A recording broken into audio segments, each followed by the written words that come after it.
Good afternoon. Wow. Can you hear me? Woo. Please close the doors.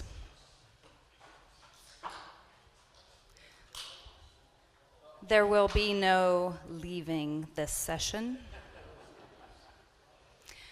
You may have heard that public speaking is a little scary, but not really. Let's make it fun. Public speaking can be scary, and if you do want to escape, I just want to verify that I have my security guards at each door, and they will stop you if you're trying to leave. We won't talk about that. Public speaking is fun, hopefully for you guys especially, because you're here to do what? To represent MAF. And what better organization to represent than one that does so many wonderful things, as you well know, all around the world.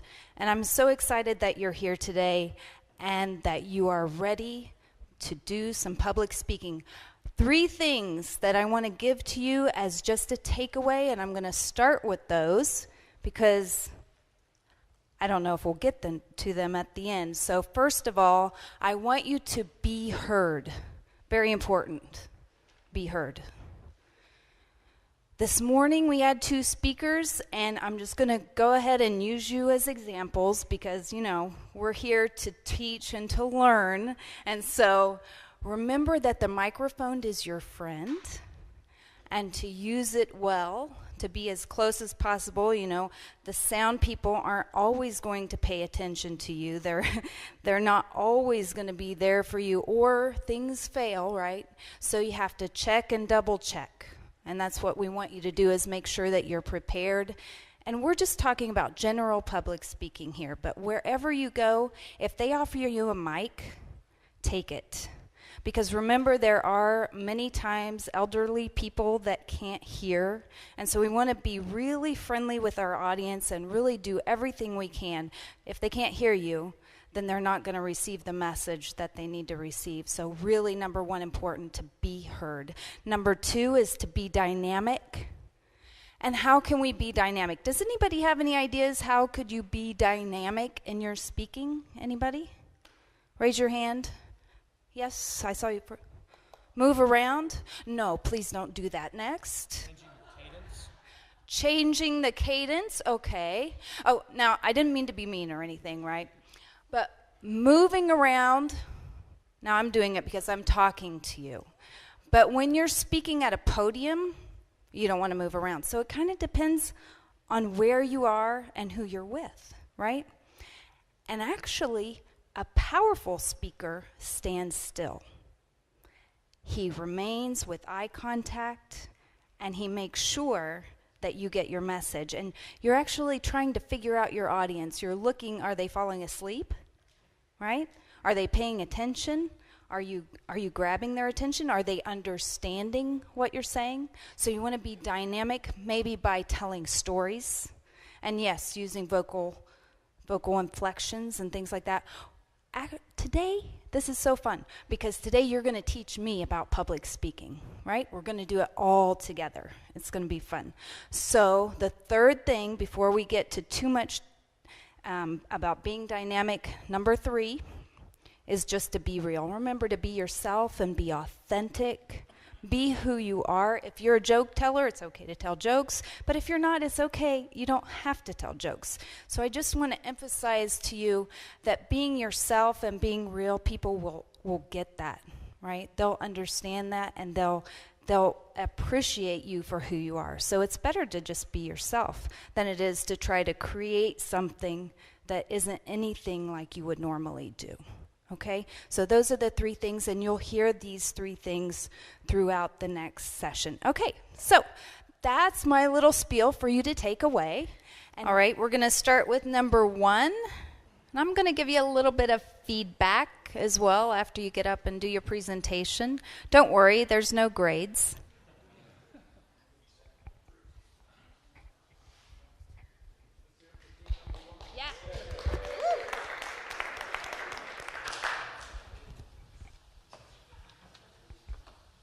Ha ha ha, we get it over with.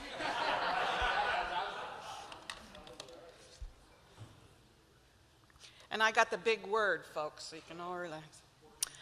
When you speak extemporaneously, you're literally making up the words of your speech as you go along.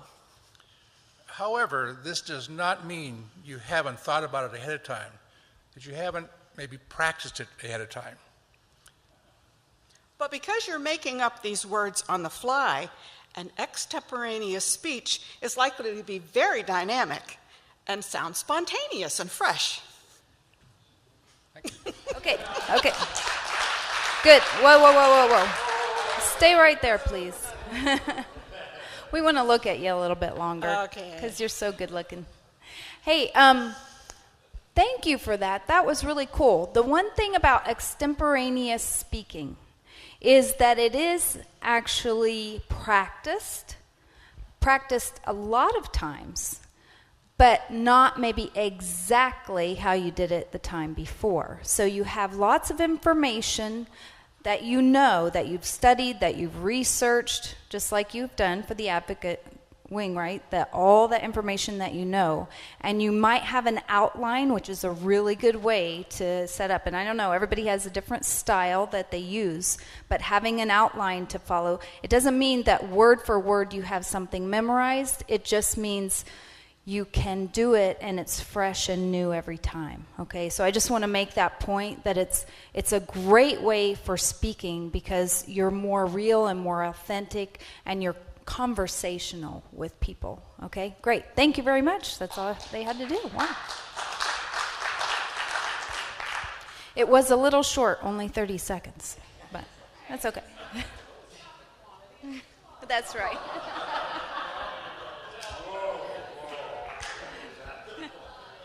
Hey, can someone tell me what they did well? What did they do well?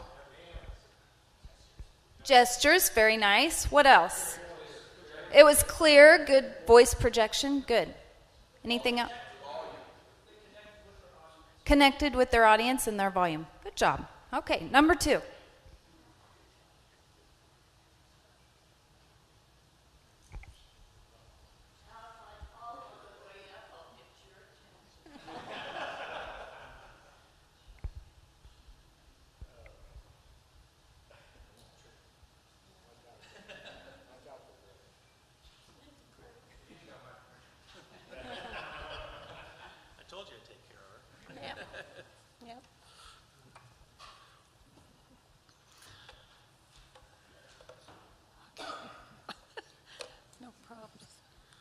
One of the things you can do when you speak before a group in public is do your presentation from Memory, Greg. memory. When you have training and you've practiced a lot, it's still hard to get across a memorized text if you forget right in the middle. Sometimes it seems more natural to just say it from memory and not be chained to your notes. But the problem with that is that all of a sudden you have some added anxiety, especially if you forget something and then I don't know what I was going to say. This actually happened to me when I was asked to speak in chapel. I had all my notes written out. I practiced it. I even pictured myself standing up here talking in front of the people. And as soon as I got up here, there was like a fog that just came over my mind, and I was totally lost. So I understand the pain of this, so it's very important to really practice and get trained in this. Amen.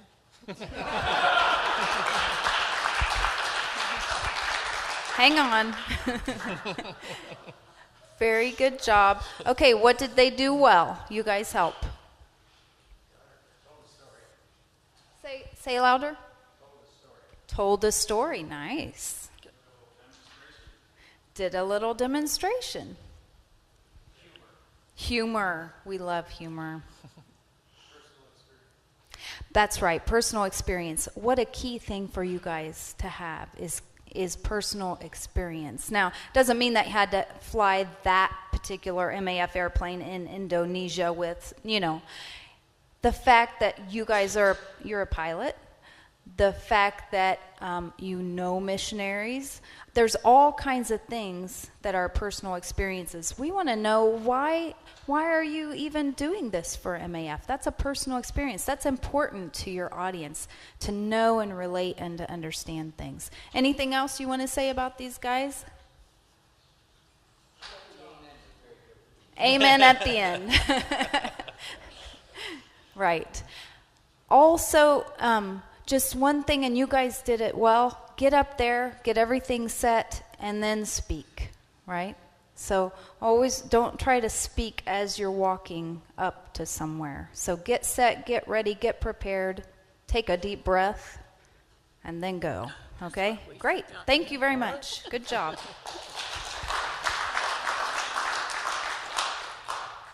Number 3.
Good afternoon. Developing dynamism is vital to good public speaking. Grice and Skinner have an excellent quote, and it says, "We enjoy listening to speakers who are energetic, vigorous, exciting, inspiring, spirited, and stimulating." And while these traits are not sufficient for excellence in speaking, every competent speaker strives to be perceived as dynamic. And so what we want to do is want to make sure that we understand some of the things that are inhibitors to us. And a lot of times what happens is we can get nervous and we go up to the podium and we are ready to speak. And what happens is you may feel inside that your knees are just knocking and knocking and knocking. But the thing is, you don't want to let that show. You want to control it. What you want to do is you want to make sure that you know what your subject matter is. You know what you want to say. You want to say to people what you believe, and you are real about what you are going to present to them. You also want to make sure that you present yourself as somebody who's comfortable in speaking in front of them. You're being real with them. You don't want to let other things be distracting, like your hands. You want to make sure that you are having your hands in the right place at the appropriate times, but when you need to make gestures to express the point that you want to express, you convey that with your hands, with other gestures and movements. But you want to be real and competent in what you're trying to do. Good.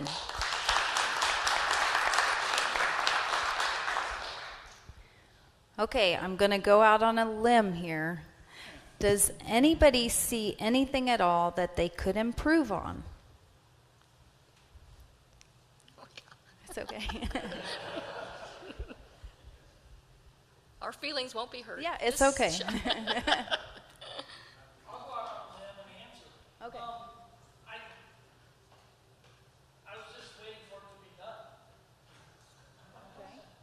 Okay. It didn't pull me in. We were waiting for it to be done too. Well, I'll tell you, for one part, what she's feeling is true, but on the other hand, I don't have the benefit of a clock. I want to try to hit the 90-second mark. And I did not have the chance to practice it, so I was trying to go by my gut feel and just say, okay, it's 85 seconds, 90 seconds. Let me tell you, yes, you did a great job, but this brings up a good point. When you have an outline in front of you, you have an end in sight, right? And they obviously, we're not doing a perfect speech here. We're just trying to bring up some points. But what we're saying is have an exact ending that you know is the ending. Yeah, I even like to know exactly what my first line is and my last line. Because when I know those two things, I aim for the end, right?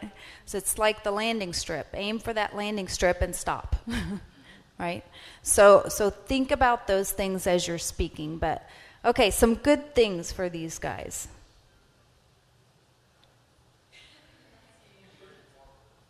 Very informative, yeah. Animated, gestures, body language, right? Very good. Enunciating, good. Right, a good pace. Very important that we keep a good pace, that we don't go too fast and we don't go too slow. Now that also could depend on your audience, right? If you have young people or if you have elderly people, or, you just have to pay attention to your audience and see if they're tracking with you, okay? Great job. Thank you very much. Number 4.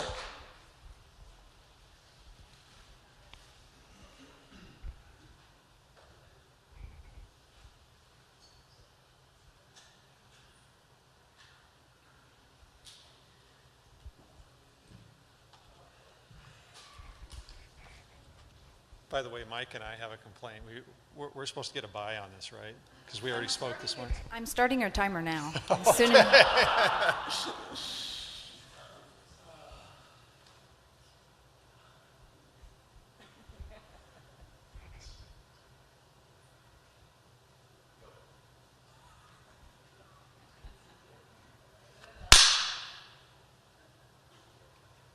Dynamism. How do you demonstrate dynamism? You just had a little speech on what dynamism is. How do you demonstrate it? This is pop quiz time. Pop quiz time. Does anybody know how to demonstrate dynamism? Now we can only answer one. We can only ask on one person at a time. So raise your hand if you know a way to demonstrate dynamism.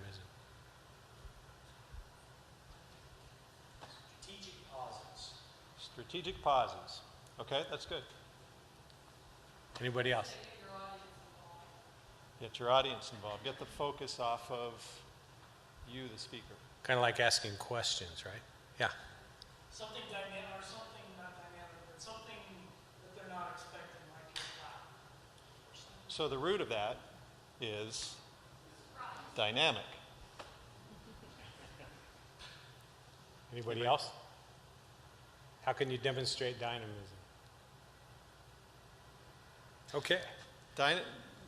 Dynamism requires that you let go of your self-consciousness and focus upon your audience and your message. Dynamism will attract and hold the attention of your audience. When combined with other features of credibility, including expertise, trustworthiness, sincerity, and organization, you have the makings of a great speaker. Thank you. Okay. Comments for these guys? Give me a couple. Too long. Correct. Too far away from the mic. Uh-huh. Darn. They're beating you up, man. It's okay. Good things. Good hook, yeah. We're like, what are they doing? Burning time.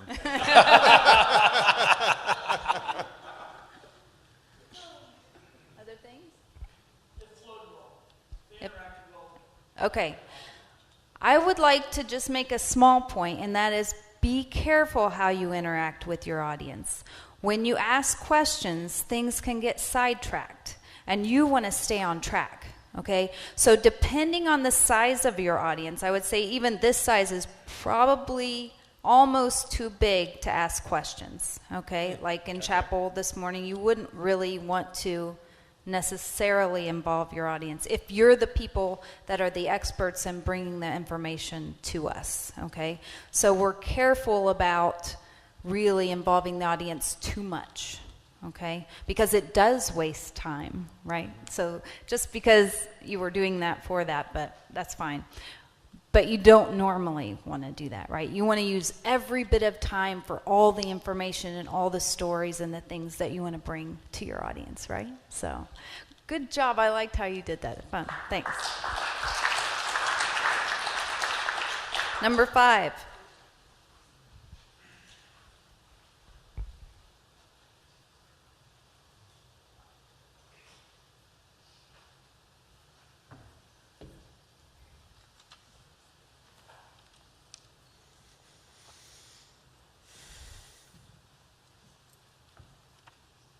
Morning. We're going to talk a little bit about public speaking and being nervous for public speaking.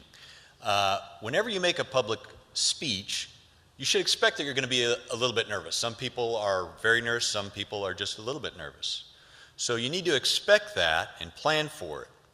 And you can use it as a tool to help energize your talk.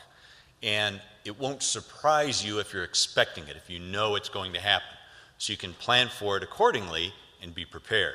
You can use your stress as a tool to, as I said, manage your talk and emphasize the points. If you let it debilitate you, then your speech is going to be less effective. And remember that preparation is the key to managing that nervousness. Another tool would be breathe deeply. And that helps. Put your talk into a proper perspective. In other words, don't expect too much of the talk or the results, expect too many results. Realize that the audience wants you to succeed. They want you to do well. They don't want you to be nervous. And just think of it as a conversation with those people that you're talking to. I find that always interesting to watch for responses, people agreeing or disagreeing with me, and that always helps that flow better. Another thing to use is imagery. Examples of things get imagery going in people's minds when you're talking.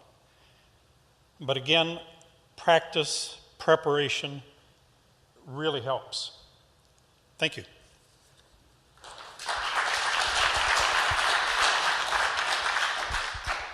Let's just take one or two things that they did well. So they could many more. Good voice projection. They were close enough to the mic, right? And they had good projection. Good. Good cadence. Good cadence.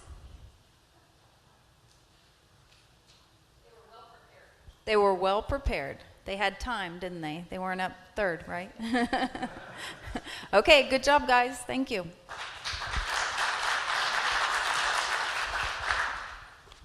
Such a good point about nervousness. Number 6.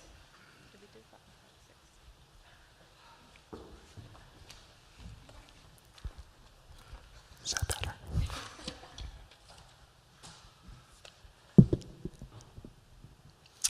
Good afternoon. My name is Mike. His name is Mike. This is the Mike and Mike Show. You may have heard this before, like about 5 seconds ago, but communication experts say that there are no shortcuts to developing speaking confidence. Preparation is the key to successfully managing your nervousness. So we are going to talk about 7 ways to make that nervousness go away when you get into public speaking. One tool my wife would appreciate, because she's an RN, she's been to anatomy and physiology class, is the diaphragm. I don't know where it is, but I try to use it. put your talk into proper perspective and have realistic expectations. None of us here are John Maxwell. Let's just move on from that. So, You are not the enemy. I get up here and just understand that you want me to succeed.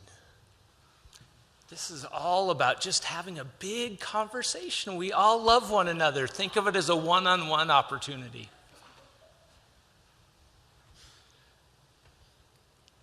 Don't focus on yourself.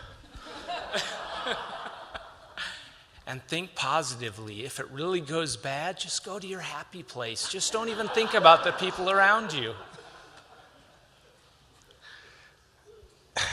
At my age, the P's mean something. I'm talking about the 3 P's: plan, practice, and prepare. So.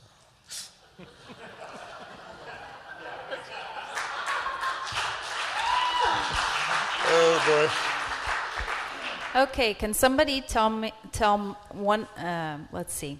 Can someone,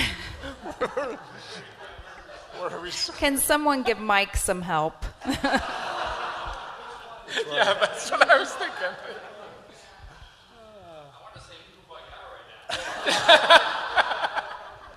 There are a couple things that we could talk about. Maybe Mike on the left, maybe you shouldn't shift around so much. He moves quite a bit.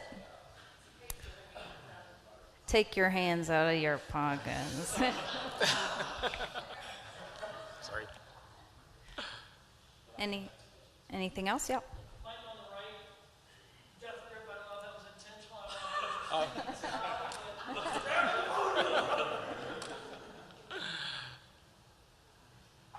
Good things.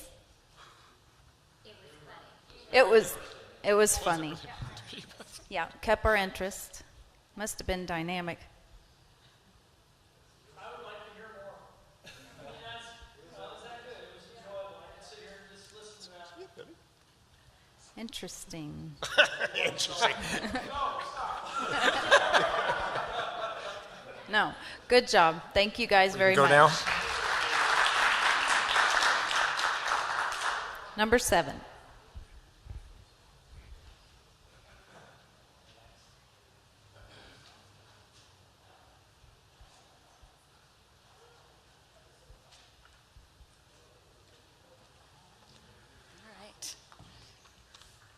Okay. Good afternoon, friends. I'm Greg, and this is Debbie, and we're glad to be here today. You know, of all the elements of being a good speaker, and there are many, as we're hearing today, and one important one also is that to be able to get a pulse on your audience. Is it just after breakfast time, and we've all had our coffee, so we're all pretty alert and, and eager to hear every word? Or is it after lunch, we're all tired, and perhaps you have to walk up here and say, okay, everybody, how are we doing today? Get a little bit of inflection to get their attention. It's, is he looking at his phone? Is she writing something down? Being able to interact and get a pulse on who your audience is will help you gauge all these other elements that we're talking about today. And I'm just enjoying looking around and thinking, everybody's probably thinking, okay, is this going to be over pretty soon? Some of us are nervous. Just being able to read your audience and be able to see if you are, getting your point across or whatever. Greg. I told Greg that we should talk about his motorcycle trip and interact with that, but we really don't have the time to go into it. But he's got a great story. Just ask him about it. You actually have 30 more seconds. Okay. Just a little quick, what you're doing. Oh,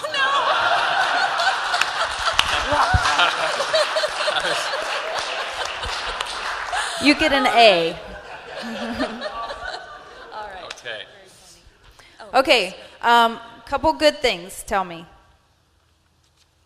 In case you didn't know, we're supposed to interact with our audience. Good things.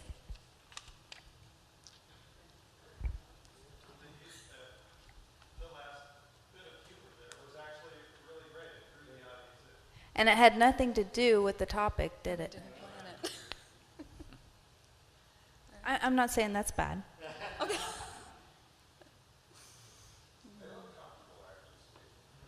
They look comfortable. They look a little afraid of the microphone, but they look comfortable. And I'm not comfortable. I'll just kind of add to this if I can. Sure. Honestly, I think if I was going to be real candid with all of you, this whole idea of speaking publicly scares me to you know what.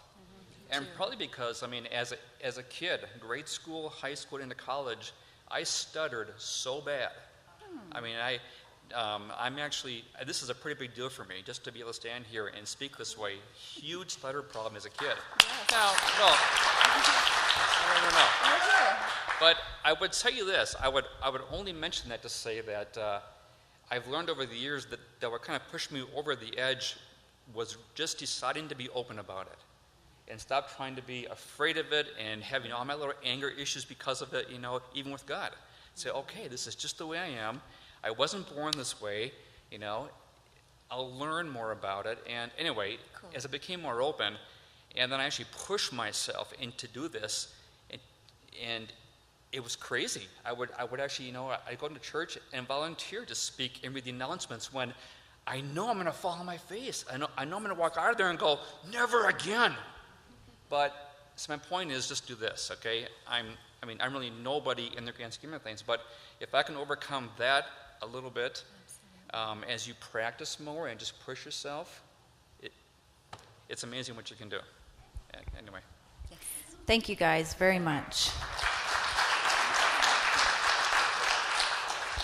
Just emphasizes number 3, be real.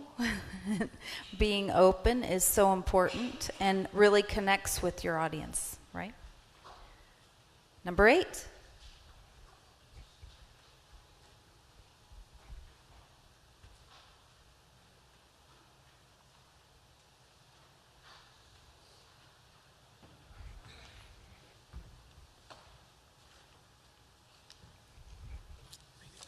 Hello, I'm Denny Brawford. And I'm Scott Hillard. Scott, someone said fundraising is the servant of philanthropy. Sure. But our job is the gentle art of teaching people how to ask for money.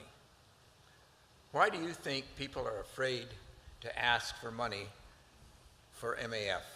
You think about it, that's probably one of the most difficult for a lot of us. Fear of begging, so many people ask for money.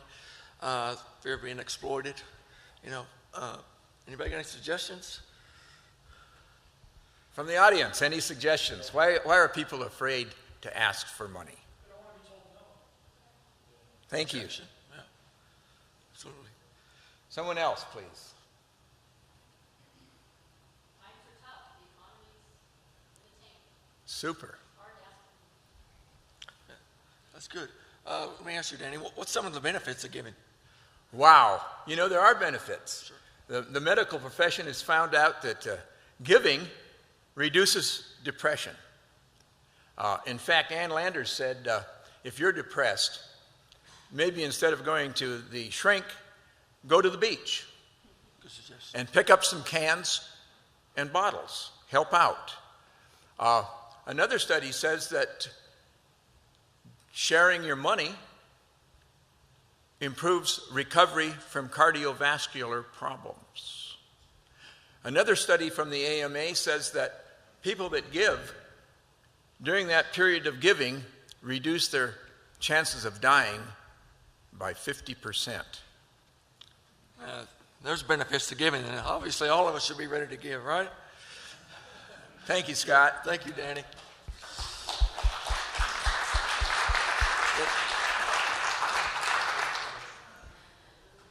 Which brings us to ministry partnership, right, Margie? That giving is something that God asks us to do. That's a whole different topic than public speaking. And you're just asking people to be obedient to God, not to give to something or to you, but just to be obedient to what God wants us to do. Anyway, new subject. Let's go to number 9. Good job, guys.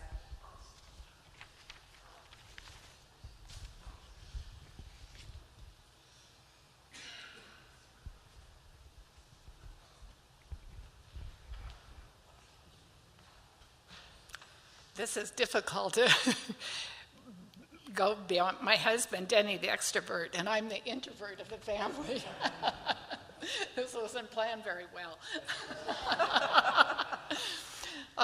We know that our audiences learn in different ways, and one of the ways is by hearing auditorily, or by their hands, using their hands tactorially, or mostly by visual learning. Most of our audiences, as I found out later in life, that I'm a real visual learner.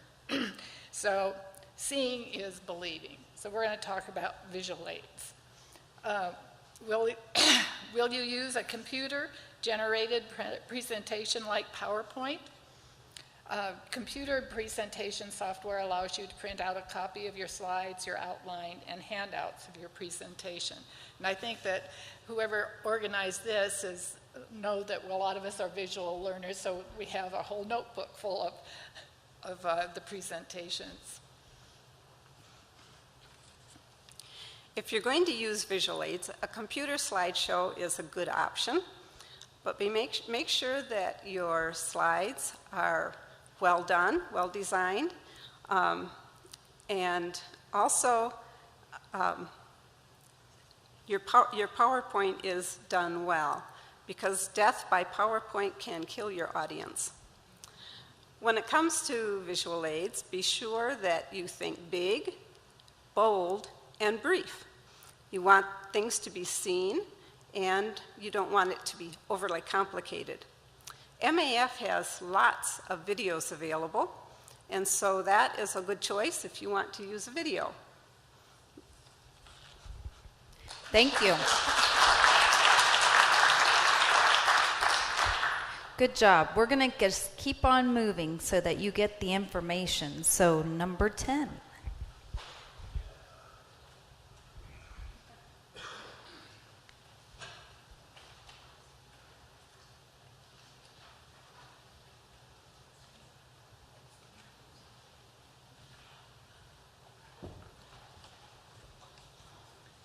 So who's nervous? Here's one of you, and here's the other one. First, we'll cross the arms, get ourselves uncomfortable, all right? And the previous speaker talked about visual aids, okay? One of the visual aids that we have is how we dress, right?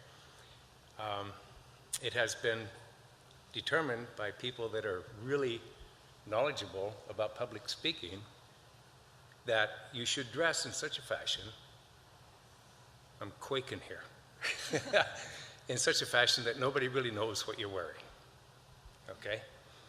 And if you're not sure who your audience is, in other words, are you going to have young people, old people, conservative, whatever it might be, then you should dress conservatively.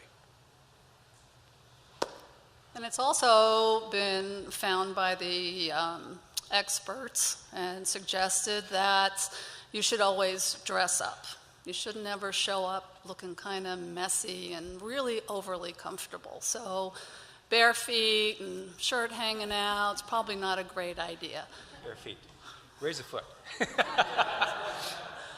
It's also been found that you should, in dressing up, if you wear dark colors, you convey authority. And if you wear lighter colors, you convey more of a friendly attitude. So we have our colors reversed here today because he's the authority. We cheated. We're married. Sorry. So anyway, it's important how you present yourself, what you wear, and how you wear it. But you don't want to draw attention to your clothing. You want to draw attention to your topic and not your nose.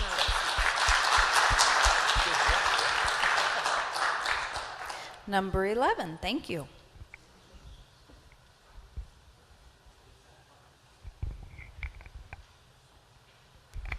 Our topic is organizing your visual aids, so we thought we'd have some visual aids over here. We'd just use them.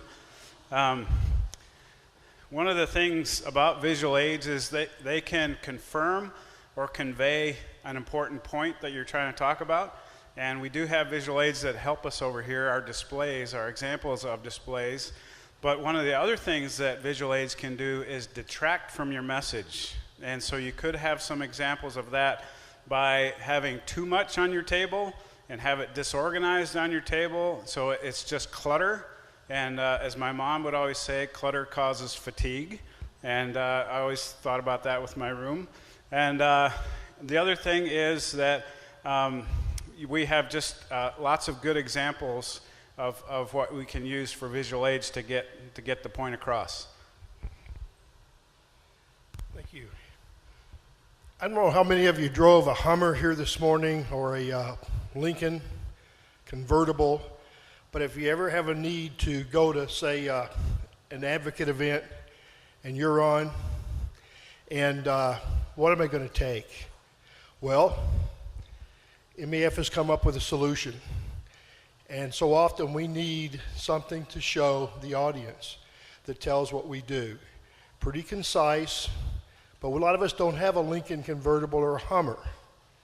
Motorcycle, no problem. You can actually, seriously, they've designed a display that can actually be taken down, that will fit in this box, that can also be fit for your audience. So, for example, these pictures can come off like with Velcro, and if you know it's a small, maybe you're talking to a younger audience, you could put a child on there if you wanted to, and those kinds of things. So, hallelujah, these will be available around the country for all of you to use. Amen.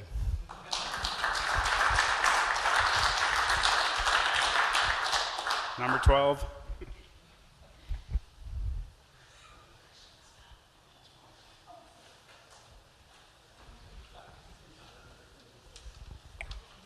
We're so far down the list, we don't even remember what we're speaking about.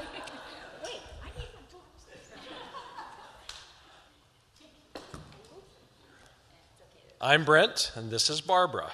Yes, and we're also going to be talking about some visuals. And I met Brent this afternoon, and he has a really interesting occupation that needs a lot of visuals. Tell us about it, Brent. Well, yes, I'm in meteorology, and there's a reason that you see television stations spend thousands of dollars on graphical systems. Large amounts of data need to be presented very concisely, so we use graphs and tables. Everybody's familiar with the 7-day forecast. There's a reason instrument panels have gauges on them, because charts and graphs are the quickest way to present large amounts of information. It's very important to study how you do space and color, so you can look in newspapers for examples of how to do that. The other thing that sometimes you want to bring is you want to bring props. But the thing to remember about that is to control where the attention is going on those props. Don't ever pass it around, because your attention is totally diverted to what the people are passing, and they're not paying any attention to you. So if you hang on to your prop and move it the way you want to move it, or even show it the way you want to show it, then you're the one that's in control. Of course, the final type of visual aid that we're all familiar with are videos.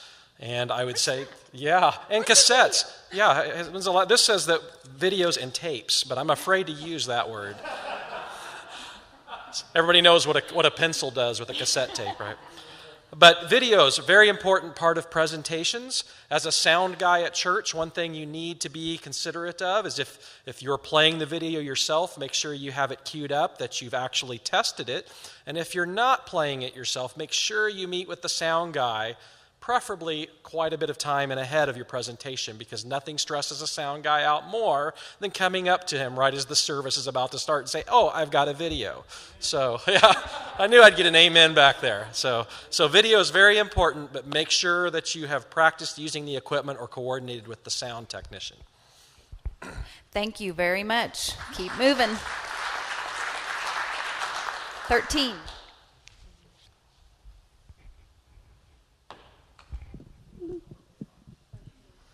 Well, good afternoon. We're going to talk about introductions to your speaking. And as John comes up here, one of the things you want to do is you want to make sure that your audience understands who you are. You want to make eye contact with them.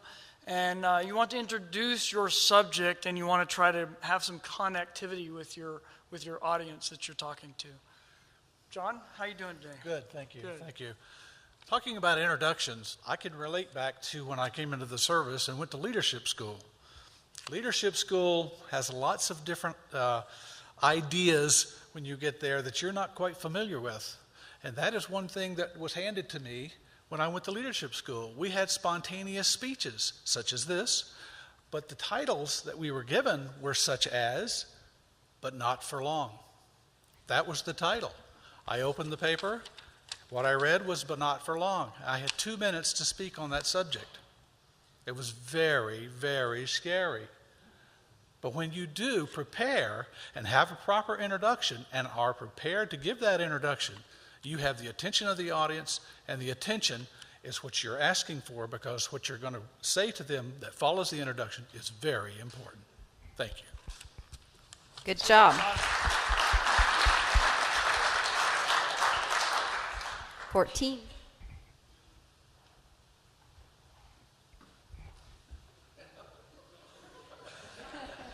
I hope this doesn't take long. Yeah. You know, Don here, we've been sitting here for a long time, way too long, and there's mostly a bunch of, propeller heads and, jet jockeys out here, and yeah, those guys. I know, and part of the problem is, I'm not sure. Understand. I've met you today, and I understand you have something better than just as a hobby. What? Because you've flown, but what else do you do? I got the neatest little hot rod you've ever seen. It's a 1930 Ford with a Chevrolet engine in it. No fenders. It's open all the way, convertible. Pour down rain, doesn't matter. Just runs out the rust. That's not a 34 Ford. That's just a shell with something hanging on the outside, so you can drive the sucker. Well, you want to race sometime? Well, I don't think I want to race very much, but what else do you do? Do you do anything else with your time besides just doing that? Well, I get a lot of gas. It takes a lot of gas for that Chevy engine, ma'am. It does. That sounds really interesting. I was very excited to meet you today. Well, whoa, whoa, whoa, whoa, whoa. I don't think I gave you that script.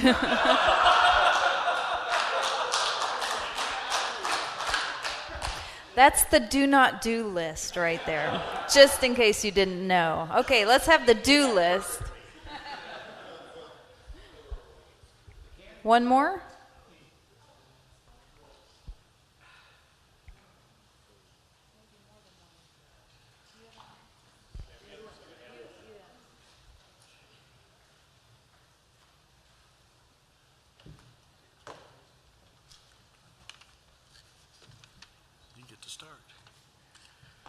I hate to complain, but this is totally unfair.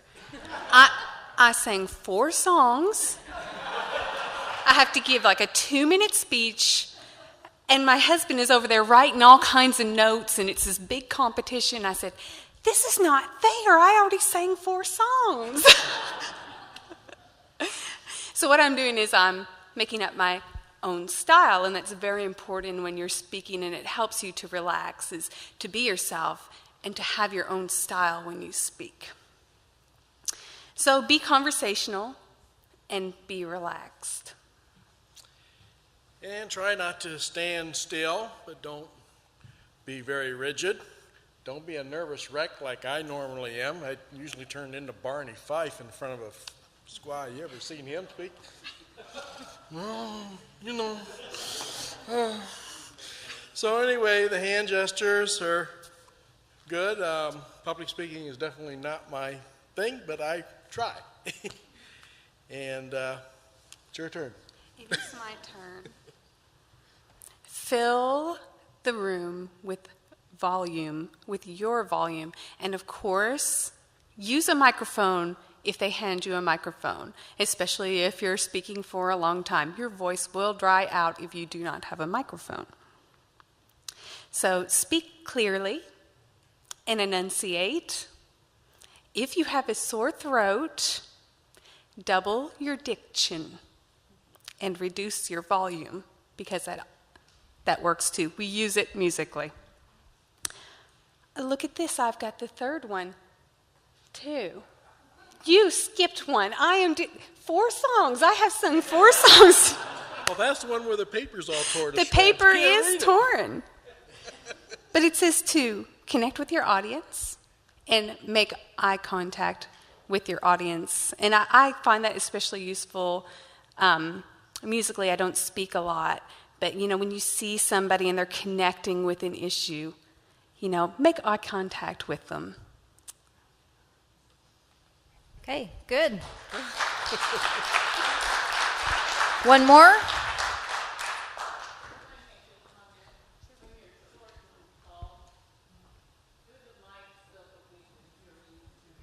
Yeah, so it is true. If you have a couple and one's short and one's very tall, help each other with the mic, right? And help each other move the mic if you need to. That's good advice there, Margie. Okay, this is the last one, right? So, big finish.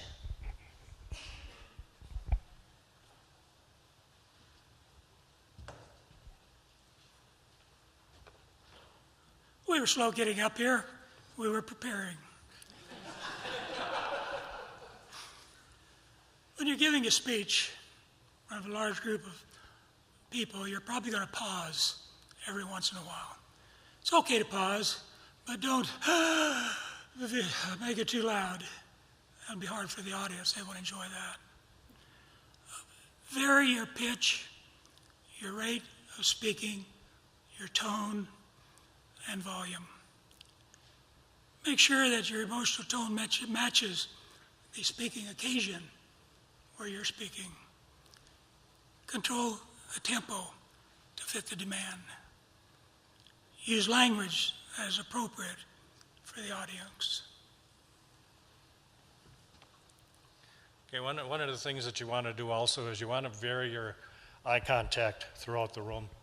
Typically, I don't like wearing these when I'm talking to a group because I don't like going back and forth between a paper and something else. I like to have everything that I do in my head. So unfortunately, I have to do that. Speak extemporaneously. That's a big word. I had to ask her what that even meant. Unless the occasion demands otherwise. If you must read from a script, do it with feeling. Don't go monotone throughout it. Try and use voice inflections throughout it. You want to keep the attention of your audience. Do control your tempo to fit the demands of the situation. Are you with a youth group? You might want to be a little slower. Make sure their attention. Or if you're adult aviation group, know your audience so you know how to speak with them. Try to be relaxed and attentive. I know a lot of us can be very nervous, as much as I've done with public speaking. At my church, different groups that I've belonged to, I find I'm most nervous before I start. Once I get started, especially when I know my subject, I relax better and I can talk better and try and keep my hands out of my pockets.